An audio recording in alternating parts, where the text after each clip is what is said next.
The earth is important. Mine's really simple. Customer experience is revenue. It's as simple as that. I've lived it and watched it, and I'm going to share it with you. Thank you very much. My name, as I've been introduced, is Greg Baxter. I'm the Director of Business Optimization Services for Sitecore. I work in the APAC region pretty much exclusively, and my whole job really is to turn customer experience into revenue. I work with our partners and our customers to maximise their investment in Sitecore and to turn their marketing efforts into measurable return on investment engines.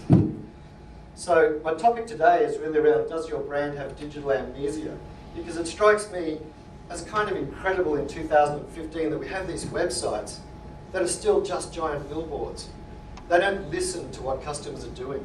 They don't know where a customer is in the life cycle. They don't know what a customer wants. And it's like walking into a retail outlet and buying a fridge and then coming back 2 days later and having the sales guy try to sell you a fridge. It's literally like trying to do business with a goldfish with a memory of 5 seconds. Machines are smarter than this. So we want to take this concept of digital amnesia out of the game.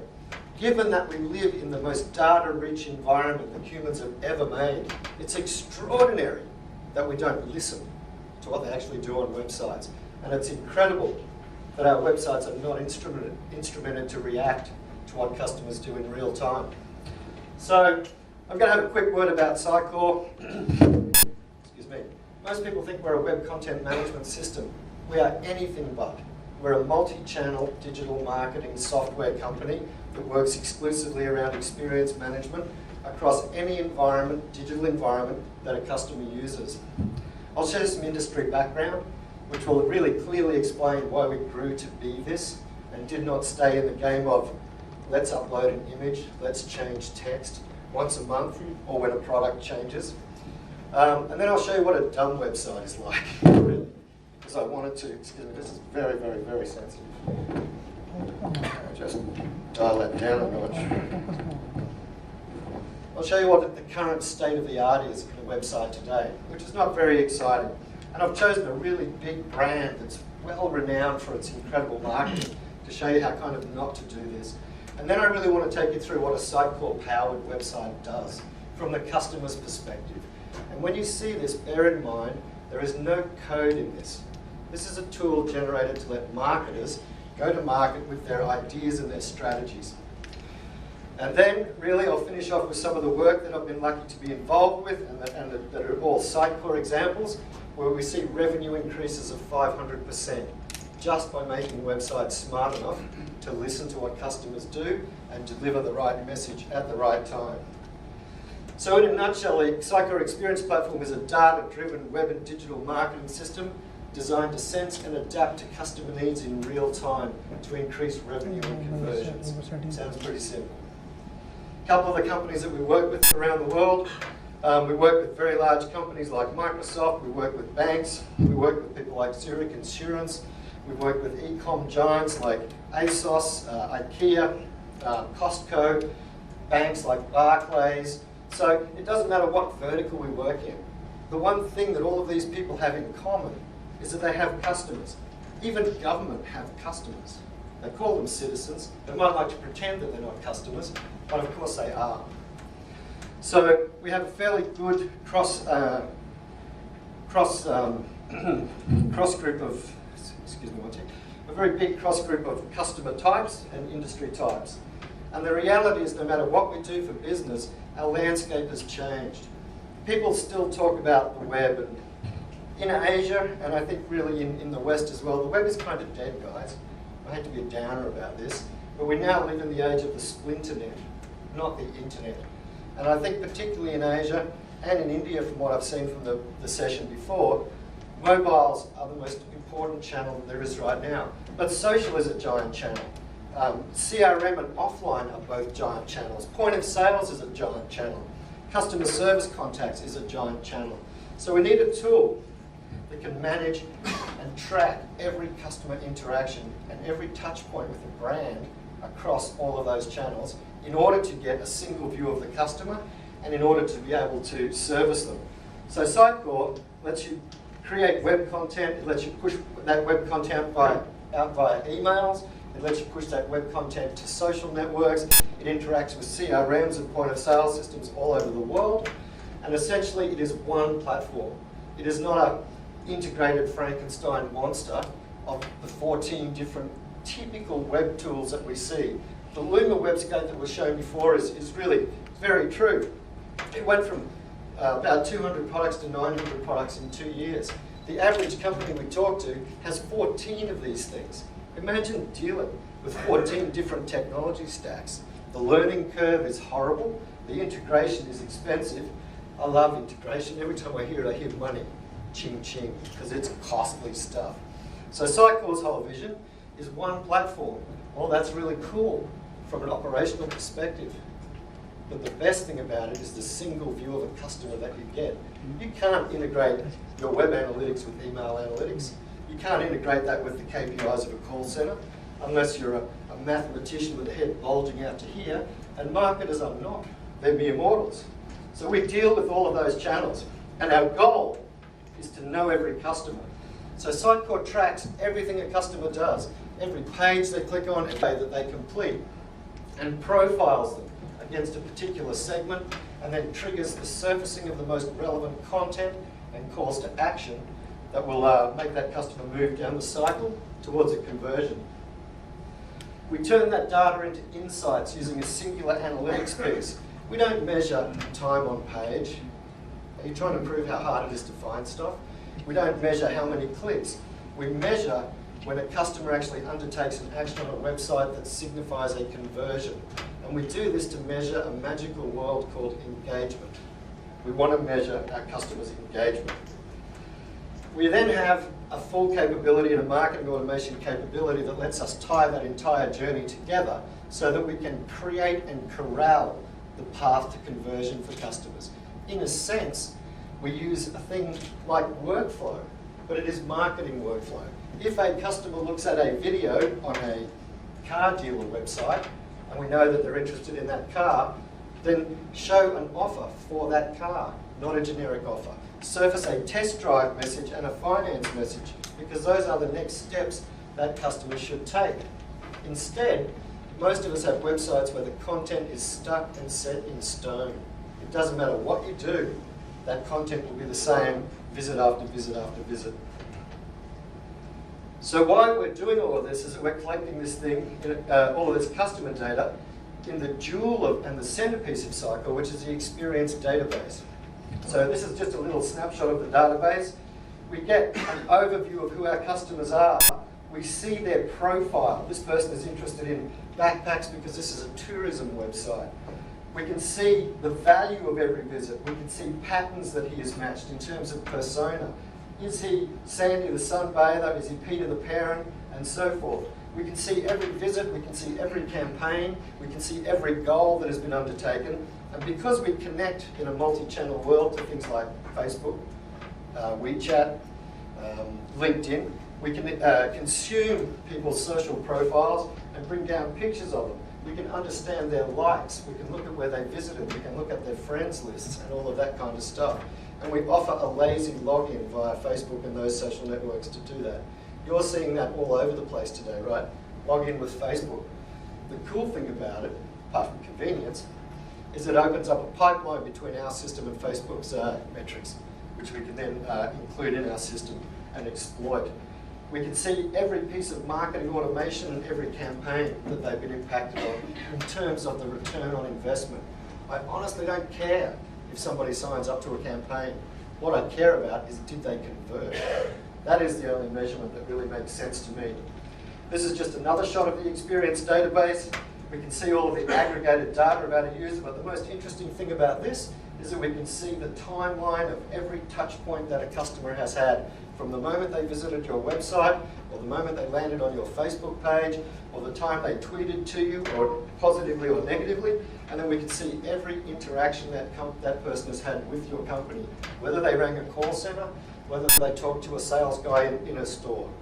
So if we can collect all of this data, every one of these nodules or parts of the timeline are actionable by personalization and optimization and marketing automation.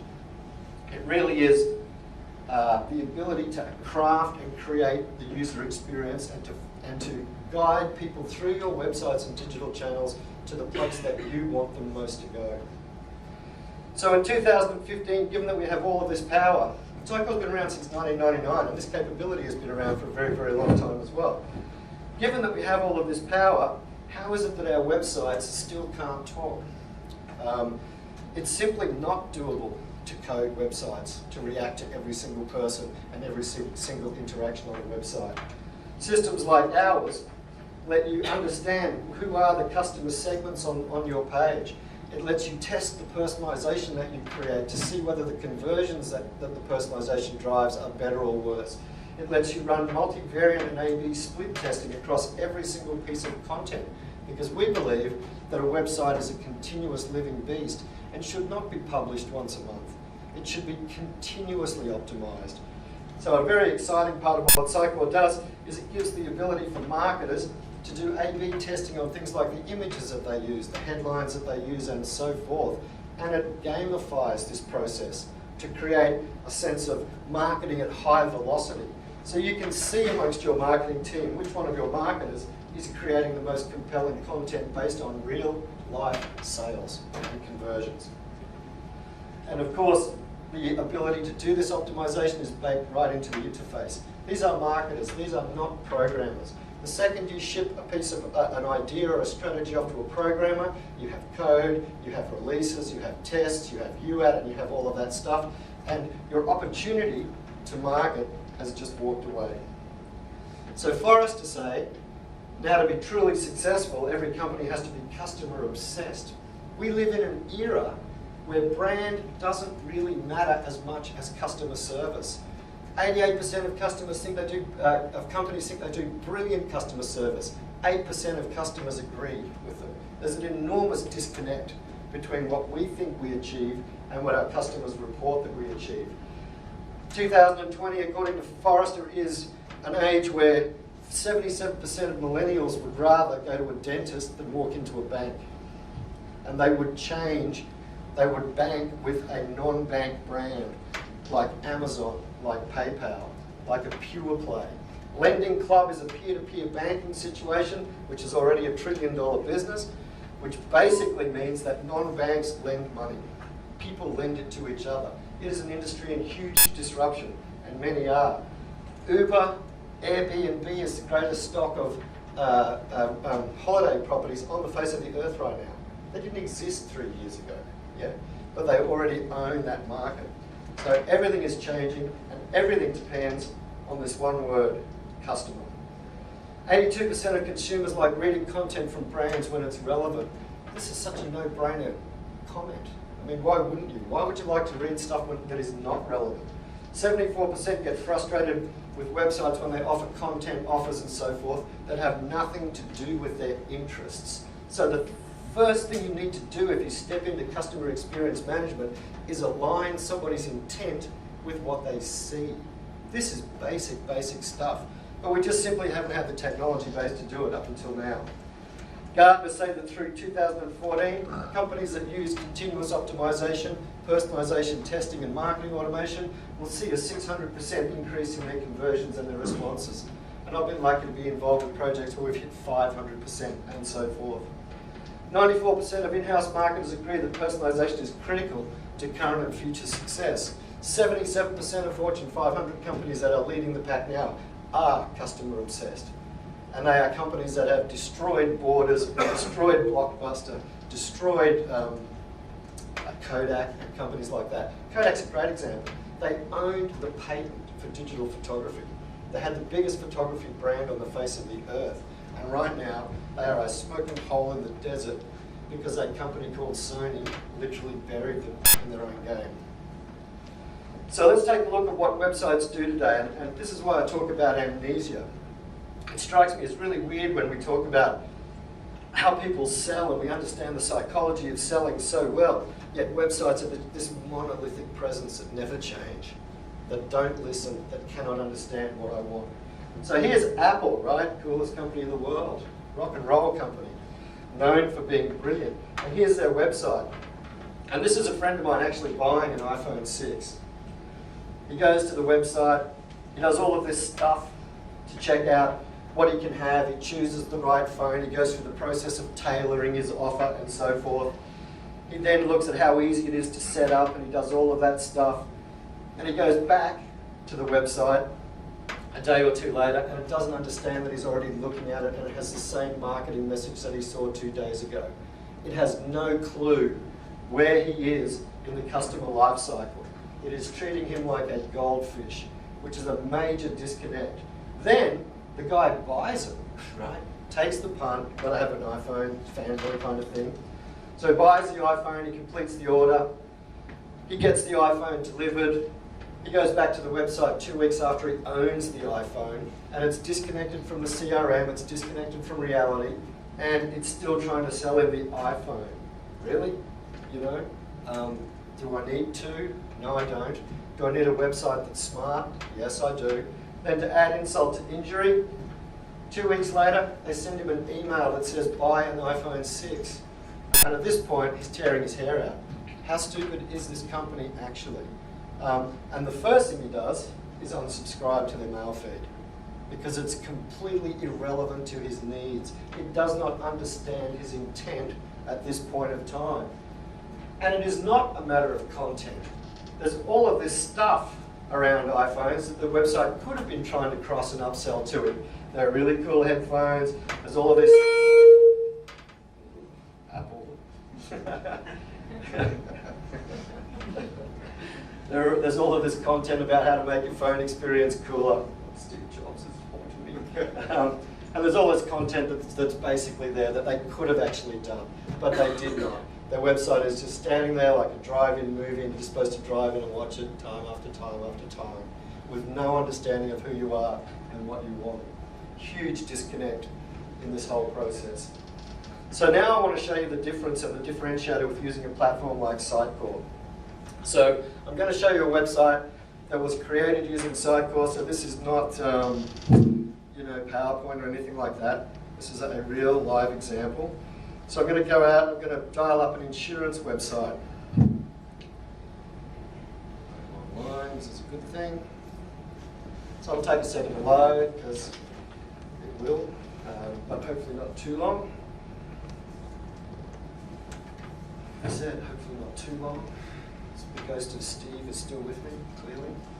So the idea here is that the website has the same kind of user interface that you would expect out of a marketing website today.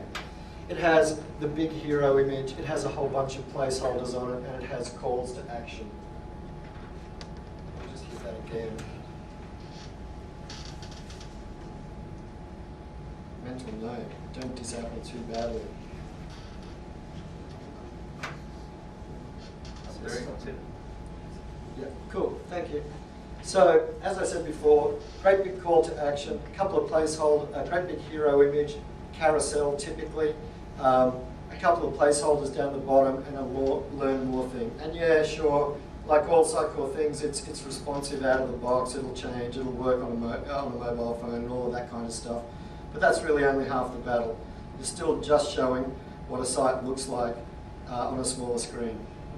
So here is what happens when you have Sitecore running behind the scenes.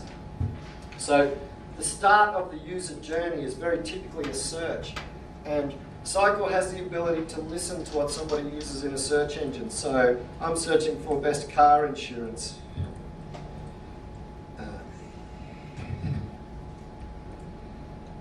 And I click on that. There is a Google AdWord here, and if I hover over that Google AdWord, you can see very close down the bottom there that we have a URL that says SCCamp equals. That means Sitecore is going to take this click and it's going to build this person's entire behavior to the point of conversion into a campaign metric. It cost money to buy the AdWord.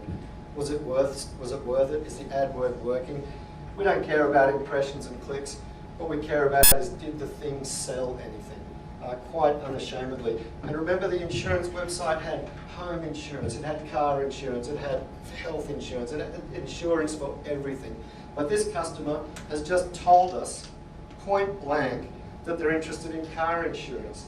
So to direct them to a website that talks about home insurance is flat out silly. We're not listening to them. The website now is completely rebuilt to talk about car insurance. So we have a big hero image that's talking about cars. We have a call to action that says get a free auto quote today. We have all of our placeholders that are no longer set in stone, that are reacting to what I'm looking for in real time. And we have aligned this consumer's intent with what they see first. You're aware of website bounce. Most websites have a bounce of 50%. When you have a company like Toyota, who I'm working with in Australia, spend $50 million a year or whatever on marketing, being able to reduce their bounce rate by 20 or 30% is a massive uplift for that company. So the website is now listening to everything that I do. There's just one other thing I'll point out. Up here we put a little thing called C profile. And the idea behind this is that we're just pulling a little bit of data out of the experience database to show you some key kind of conversion information. Firstly, there's no pattern. I haven't gone onto the website and clicked on any content that allows me to be profiled, but I have come in from a campaign. So if I click on campaign, I'm likely to see that all of my behavior at this point is wrapped in the Google ad motor insurance campaign so that we can calculate the return on investment. Sitecore knows my geolocation. It looks up the IP range that I came in from and then does a reverse lookup of the business name that I came in from. So if your business is remotely a business-to-business model, then being able to understand which big companies are on your website and which big goals they are converting on, and being able to tailor the message to them is critical. 46% of B2B companies want that relationship with their vendor. So I'll take it, I'll buy it, because my intent has been aligned with what I'm seeing, and I will fill out a form. This form was built using web forms for marketers. It's a Sitecore tool, and today I am Ahmed Hansa. So when I build a form using Sitecore, the first thing it asks me is, what is the goal associated with this form? And it makes me put a numeric value on it. Is that me beeping or is that you beeping? Anyway, so I built the form. I'm Ahmed. My email address is this, and my car reg number is kind of whatever.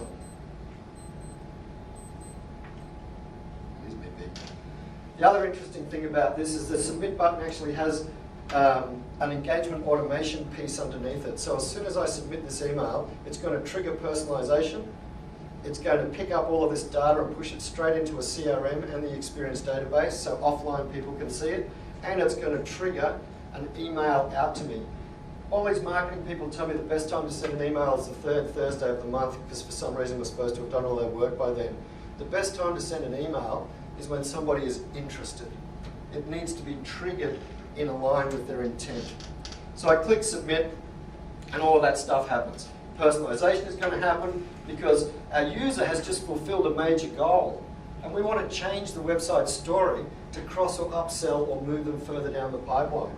The information has been pushed into a CRM because somebody's going to take this call and close this deal, and the email has been automated out. So if I now go to say Gmail and log in,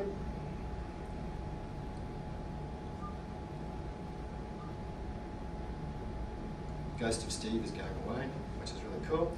We see that the cross-channel communication has already happened. So we've now gone from a search engine, personalized the website, captured a whole pile of data, triggered an email off another channel, and sent an automated email out to this guy, Ahmed. So it says basically, Ahmed, hi, blah, blah, blah. Here's your car insurance, whatever, whatever. And because whoever built this is a clever marketer, and because this is an insurance company that sells more than car insurance, they're going for wallet share, okay? So what we want to do is extract every last dollar out of every single customer we have, because customers are expensive to acquire. So there's a little call to action here, as there should be. Need coverage for your family. Now you can enjoy more savings, blah, blah, blah. Chances are I've got a family, chances are I've not. The second I click on this, we know that this guy does. So his profile has just changed based on the things he's clicking on. We know that we're not talking to a single person now. We're fishing so that this person will reveal themselves. And they hit a landing page and they click on Flexi Health because it's a family thing. They click on homeowner. And then they maybe go away and come back to the website 3 days, 2 months, whatever later. And the website's changed again because we understand who this person is based on their actions. The hero image is now saying protect your two biggest investments. All of our calls to action and all of our hotspots have turned into home insurance options because we understand where this customer is. Done the car insurance thing. It'd be really silly to still have car insurance information up there. It would be not aligned with this person's intent. So the customer goes to get another call back. And this time we exploit the concept of this lazy login with Facebook. So customers like this because, you know, we have enough email addresses to sink a ship right now. I can't keep track of them. I don't want another email address or another account with some company for as long as I live. And to be honest, I don't much care if I share data with companies. So the lazy login is very attractive, but remember with the Sitecore platform, this will also spider into this account and pull down and make a lot of their profile information exploitable, which you will see. So I log in with Facebook. Actually, I need to log into Facebook first, so just bear with me. I'll just go to Facebook.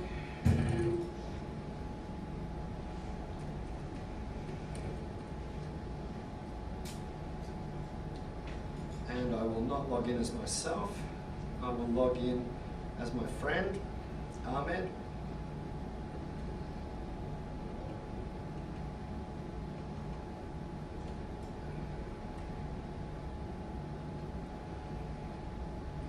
And get this happening.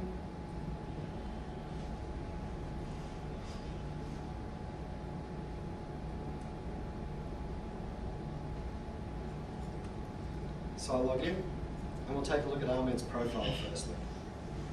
So here he is, Ahmed, cool guy. He's logged in with Facebook.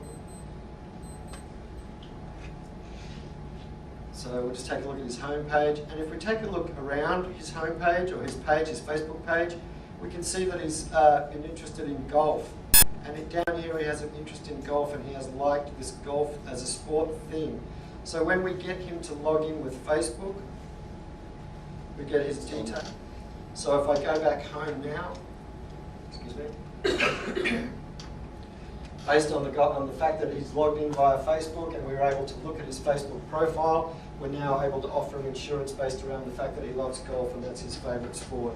It's also now posted an ad for this company on his Facebook page saying, hey, we know you like golf. So this is just a simple exercise in experience management, but this is what it means. Right content, right channel, right person, right time. The thing about this is that it was not done with code. This was done in a point-and-click interface that is designed for marketers, that is simple to use, simple to understand, and my job basically is to go around and work with our partners and our customers to define these strategies. I've just finished working with Huawei in China. I'll head down Monday to Sydney to work with Toyota. These are people who have Sitecore as a platform, and they've done the standard thing, which is a big lift and shift, plonked onto Sitecore. Everyone's happy with its ability to upload images, make a blog post, change the menu, whatever, you know, really old, boring stuff. But now what they want to do is turn its marketing capability on.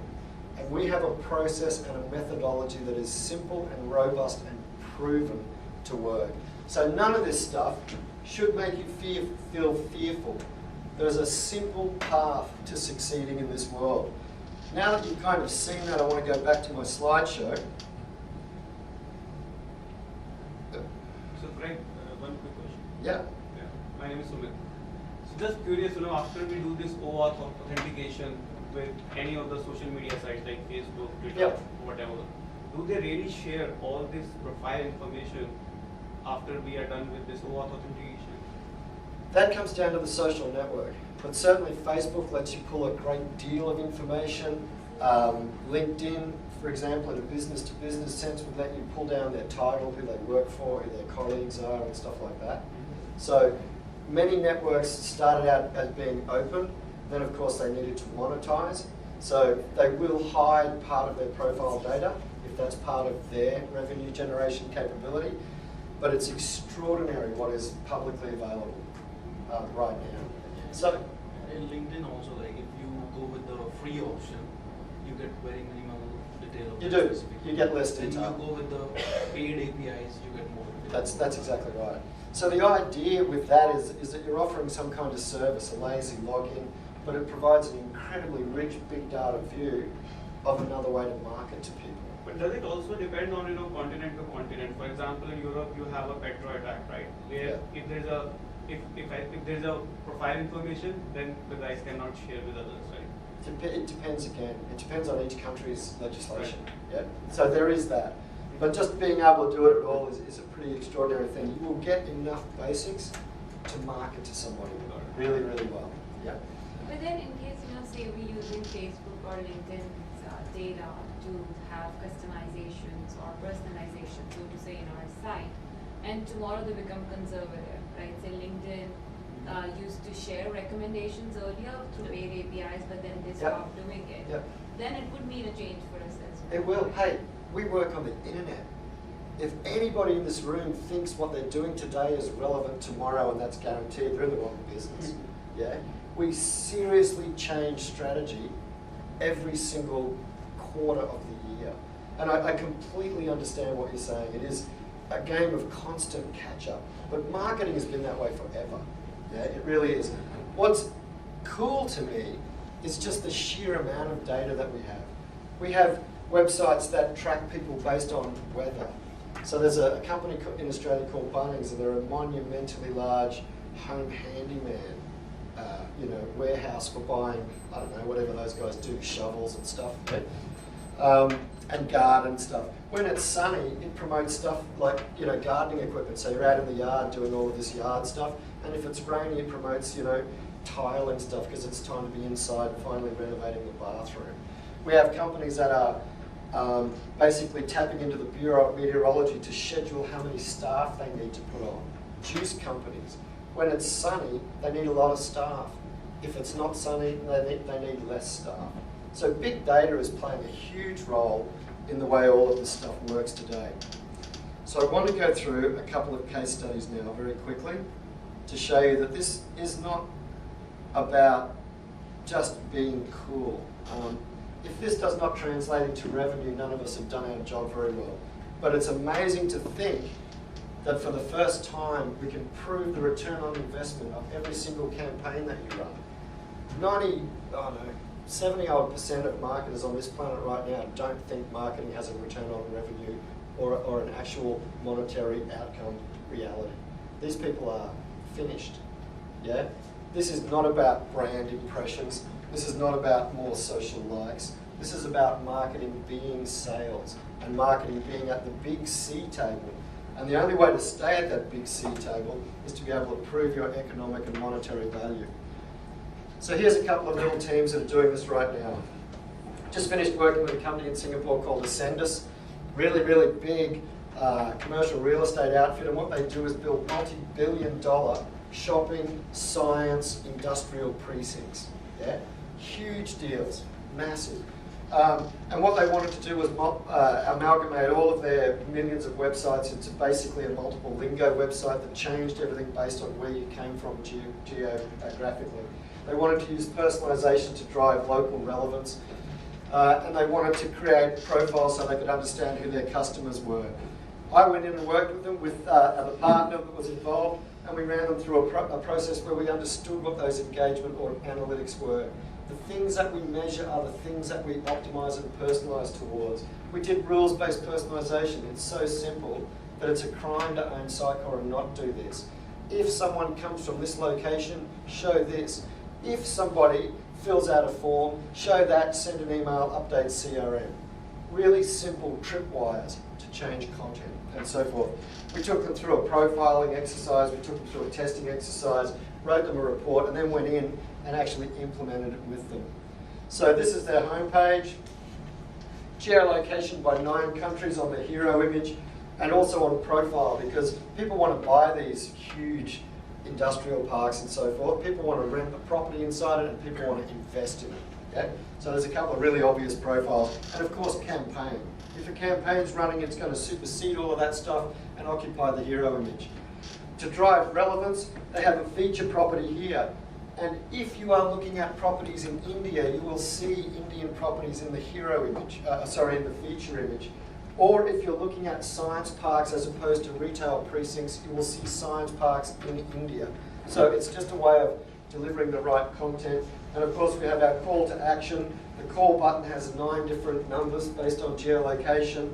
And we also profile what you see on visitor type, because remember, investors are high net worth individuals, and you do not muck around with them. You give them what they want really quickly. Have a list page, the same thing happens with the feature property and the call to action here. These are personalised hotspots on their website. Not all of the spots are personalised because we don't want to filter bubble somebody in so tight that that's all they see. We are just signposting the most crucial spots to drive the customer journey towards conversion. We only did a couple of profiles. Visitor type. Are you a prospect? Are you an investor? Are you a job seeker? Are you from the media? Or are you a partner?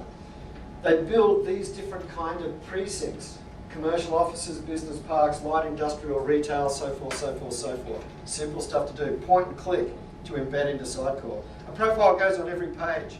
And if I click on 2 pages or 3 pages about business parks, it will profile me as somebody who's interested in business parks, and that is what I will see. When I click on inquire, I will get that inquiry email will go to the business development manager who looks after industrial parks. This is not magic. This is really quite simple to do. And of course, the area of interest where you want to do business, so that you see contact details and content that is relevant to that. So here's what it kind of looks like. Here's my hero image. That's what it looks like from Malaysia. That's what it looks like from Singapore. That's what it looks like from Australia. And it's one website. It's not a bit of code that you've got to plonk onto a page. Geolocation is a no-brainer. If from Australia, show this. If from Malaysia, show that. Really, really simple stuff. In terms of profiling, I just picked one, which was investor. So when you've clicked around on the part of this website that says our funds, you click on one page, it's like it says maybe that's an investor. You click on 2 pages about funds, strong likelihood you're an investor. You click on the 3rd one and it wraps you in a profile of the investor, and everything changes. Because you're not trying to buy, a piece of property, you want to invest in it. So the hero image changes to investor solutions once you're profiled as an investor. Really importantly, this call to action that just says call us, and generically before the website knows who you are, it's subscribe to a newsletter or submit a generic inquiry. Once you're profiled as an investor, it now says invest in us. So you have a clear call to action where you need to click to complete this particular journey. Here is the 2nd largest bank in Russia, PS Bank. They wanted to profile their customers, and they made just 4 profiles. This is simple stuff.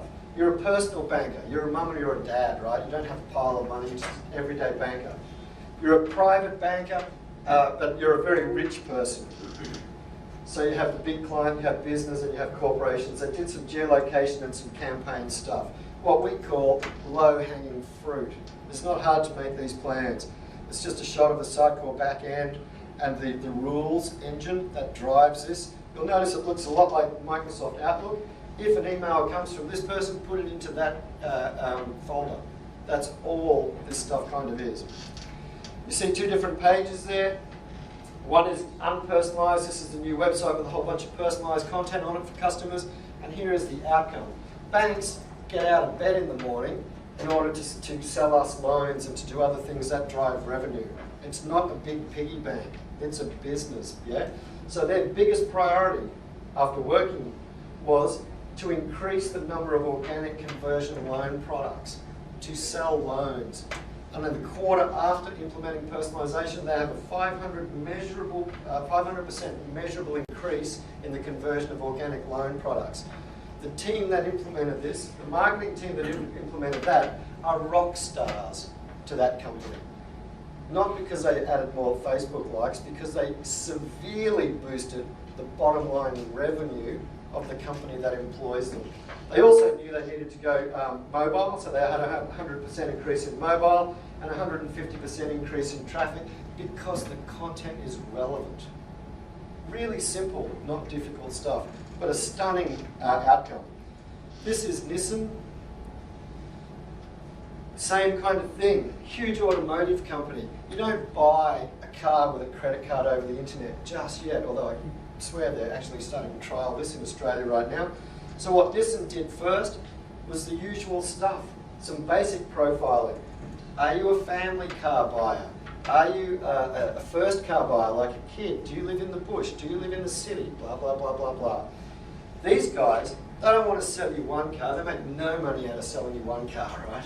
What they want you to do is take that car back to their company for servicing, because they make more money out of leakage products, radiators, windscreen wipers, tyres, whatever, than they make out of selling the car. But their dream customer is the customer that buys 3 cars in 10 years.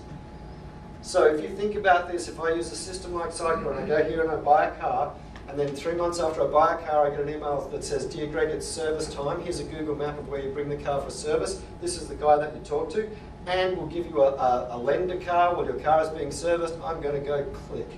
The last time I bought a car, they rang me up after I think 6 months to do a survey and said, "Why didn't you bring your car back for a service?" And I said, "Why didn't you talk to me?" And they said, "We sent you a letter," right? Like an actual product from a tree, in order to get me to work with them. Unbelievable. Had it have been digital, I'd have been there all day long.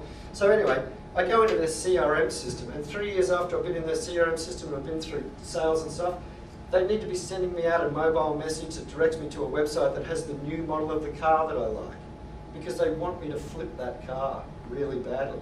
And if they can keep communicating with me and they can keep super high levels of service with me, there's a very good chance I am going to flip my car the 3 times in that kind of 10-year period.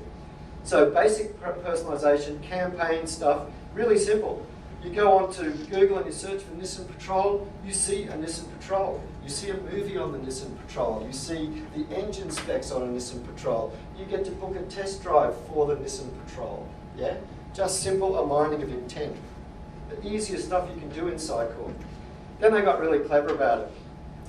You know those tools where you build your own car, right? And you select the car, and then you can change the paint color, and you can change the wheels and show what it's like with a leather interior and all of that stuff.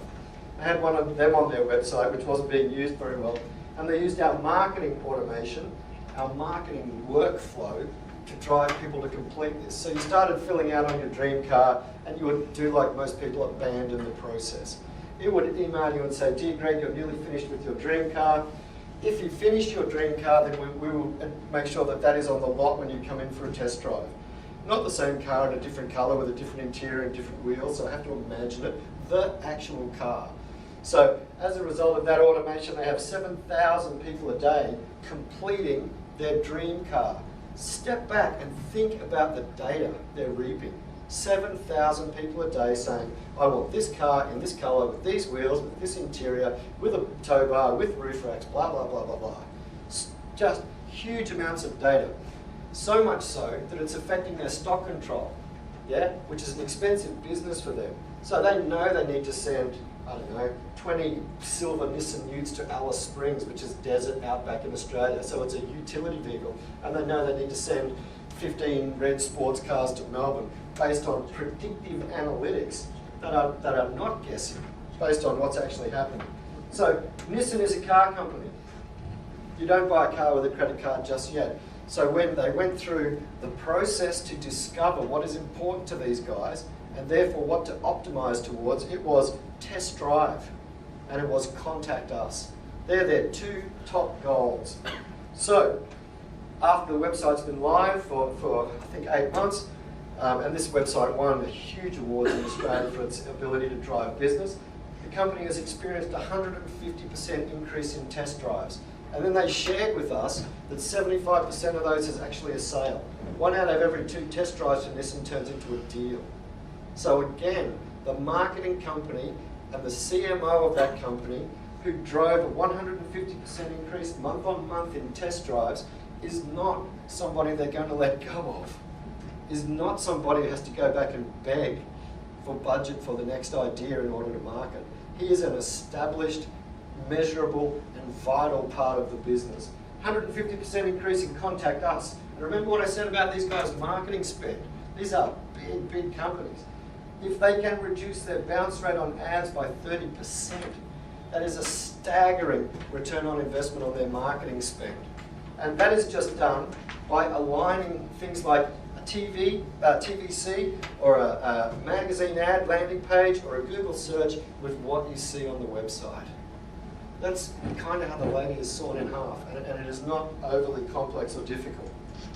Goal abandonment halved, and 250,000 of those dream cars and all that lush personal data delivered along with it.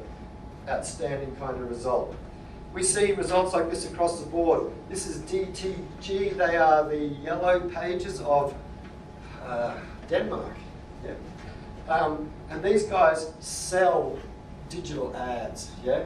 And they used our engagement automation and our profiling to be able to deliver information about ads being warm or hot to their customers. And as a result, they had a 500% increase in their lead gen. Zildjian is a symbol company. Again, it's not something that you actually buy online. But the most important thing to those guys was this concept of being a member of their Z Club. So after running a really cool marketing automation piece that looked at their database and said, all of these people have not logged into the Z Club in 1 month or greater, send them out an email, but don't send them the same stupid email.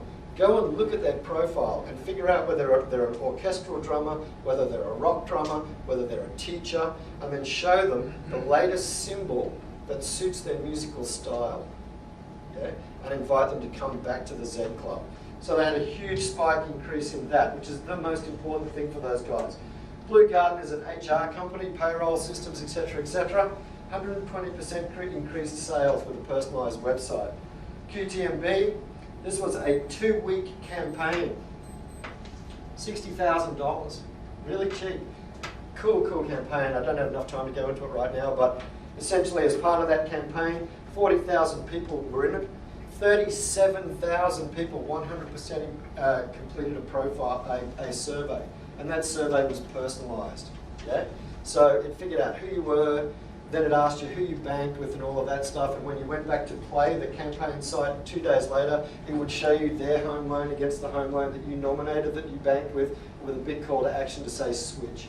In the quarter after this, they drove a 60% increase in sales, and of course it had a huge social component as well, and this tiny bank in Brisbane, Australia, at the end of 2 weeks had more likes than Westpac, which is a 120-year-old bank and one of our top 4. So this stuff works. We're at a point of genuine revolution in terms of the way the internet is generated. And I really want you to kind of think about your own websites after today, and think about what you could do if you had the ability to actually listen to people and change the content to steer them towards the conversions that you want them to do. I'm happy to take questions, and thank you very much for your time. Customer. Yep. Right, so very funny piece. So how did you sell the site code to the people who are having SharePoint? The SharePoint story. Everything's going to go wrong because this is another Steve Jobs story, right? We fought SharePoint hard, and I was actually the national sales manager in Australia that introduced Sitecore to that market. And for 2 years, the relationship was frosty, to say the least. SharePoint's a cool tool, it has its place, blah, blah, blah, all of that kind of stuff. But we kept beating them over and over and over again. You will notice that at one point they made a really heavy play for forward-facing websites and SharePoint as a marketing tool. And you will notice that within 18 months they've withdrawn from the market and disbanded their digital marketing group because they just flat out could not compete. It's as simple as that. So we have a fantastic relationship with Microsoft at this point. We are one of very few companies on the earth that have an office in Redmond on their major campus. We are in lockstep with them. So apart from the little kind of iceberg about SharePoint, we're a .NET company. We were always a .NET company. We were one of the first .NET CMSs on the face of the earth. So the relationship with Microsoft is, I would think, maybe the strongest relationship we have right now. And our biz dev people work with their biz dev people and so forth. And for a while, we kind of coexisted really well. We built a SharePoint connector, so you could publish to Sitecore from SharePoint, or you could publish from SharePoint to Sitecore, and so forth. horses for courses, SharePoint collaboration. You want one out of the box and go boom, and have all of this, pre-built code and stuff spring up, fantastic. But I don't know whether anyone actually tried to build a forward-facing website with it, but it was a tough one. Yeah, and they just simply recognise that at the end of the day. Yeah, great. Hi. I have a few questions. You should, first of all, very good stuff on the basically segmentation and getting the data into insight. When you say that site code, right, it helps a website to segment or profile a customer at a real time, right? So if I'm spending some time on a website, so there is a situation that I am crossing the quadrants. If I talk about if I'm an A customer or a B customer, so there at a real time I'm getting towards A or B. How you take care in site code platform? Okay, the profiling system never turns off. So let's say on that insurance side, and it's actually part of that demo that I didn't show, that I go on there and I choose home insurance, and then I start to click around on budget insurance. And it will, because each page has a profile, a stamp on it that is a bit like metadata that says this person is this profile. And each page may give you 5 points in the back end to build that profile. If I go and look at 3 or 4 pages around budget insurance, it is going to say, yes, he is a budget shopper, budget insurance, and it's going to rebuild about that. But the second I then say, yeah, you know what, I'm just looking around, and I start to click around premium stuff, the amount of clicks that I do is going to outweigh the budget clicks that I've done, and the profiling will change. So it never kind of stops. So that's one capability of it, and the other thing is that you can weight profiles. Yeah, I might be X% this profile and X% that profile. That's kind of a little tougher to do. My personal preference is to make it black or white, you're this or that. But it will always adjust that profile based on what I'm looking at right now. Right. So you must be having a metric of a misclassification for a customer, right? Like you classified a customer as A, but actually that when you saw the feedback, it was B. So do you track something like that? Yeah. In site code? Yeah, absolutely. So, well, it's not so much a misclassification because if I'm in the research and evaluation phase on a website about a product, I'm going to look at the low end of that product right up to the high end of that product when I make that choice. To use the car side example, I might go and look at a Nissan Hilux, and I click around on the entry-level Hilux. There's one that's worth $30,000, and it's the premium one that's worth $60,000. But at the end of the day, I might look at the cheap one, but if I am actually going to buy the premium one, I'm going to spend more time on pages that have that profile. Yeah. Okay. So my low end one is just going to disappear, and my high end one is going to appear. If I then think to myself, you know what, I don't want to spend that much extra money, and I go back and I revisit the low one, it'll change again. Yeah. So it never kind of stops. And does Sitecore takes care of metadata also? Like along with data, do you track metadata also, like browsing, like likes or anything like that? Yeah. So you have a plugin or something we like have, that? you're talking about social media stuff. Yeah, social media. We have a full integration and a very close relationship with a company in Denmark called Comfo. So we have full social media listening and the ability to publish to social media sites. So yes, absolutely. And do you guys do something related to data quality also? Because quality of data is, as in the previous presentation, there was everything depends on the data superiority, right? Yep. So quality matters a lot. Because if our model is displayed on something which is not at high quality, the output will not be as we expect, right? With a system like Sitecore, you determine what that data is. So when I first work with a company, the first talk we have about personalization is a discussion about analytics. Yeah? So we look at the analytics and user behavior, specifically around conversions. And if those parts of the website are very high, then we optimize towards those things. But we have the ability to decrease those engagement points. For example, if I unsubscribe from a newsletter. Yeah? So there are various self-correcting mechanisms, if you like, Data can be ingested from anywhere.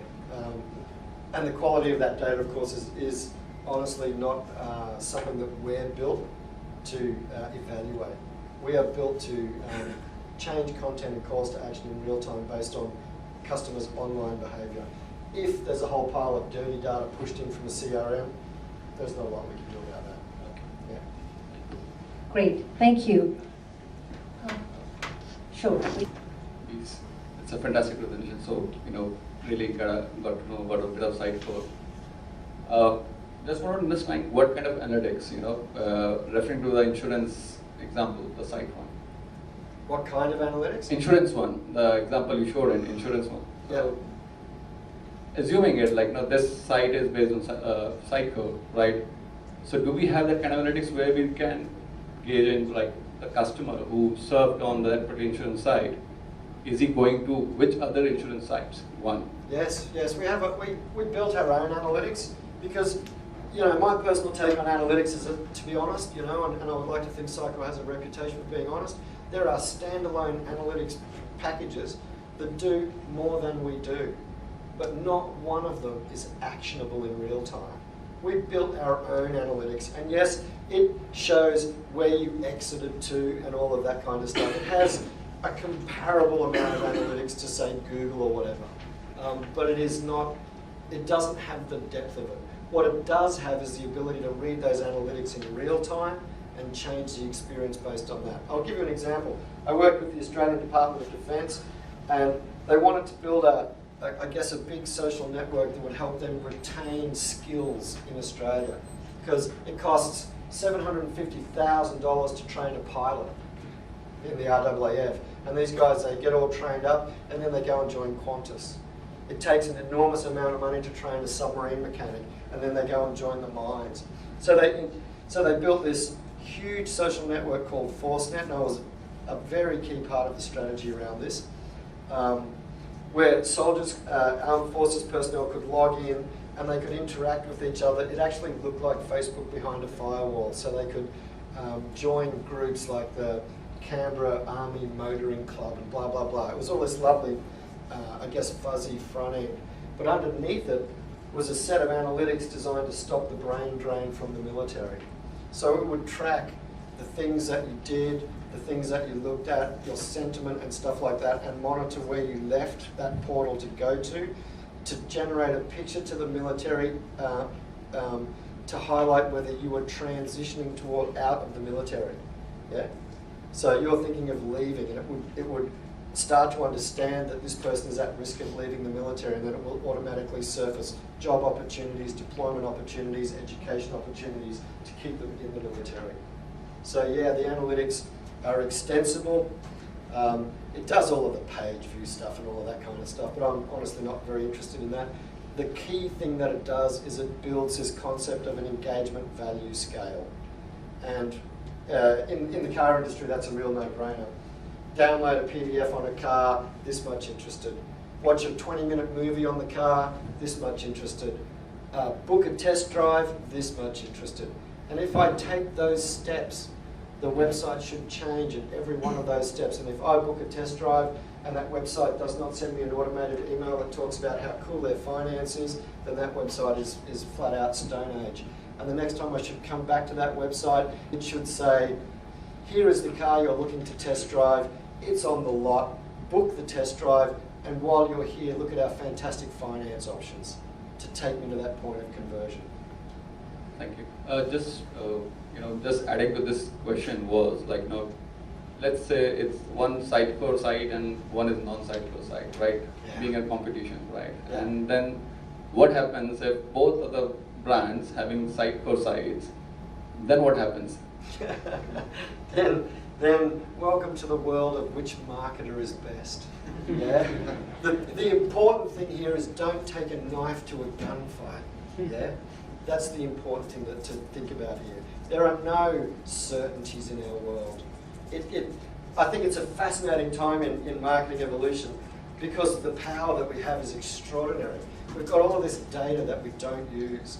All that software systems like ours is doing is exposing that data so the marketer's ideas can be made real. And I think that's fascinating. Yeah? Thank you very much, everybody.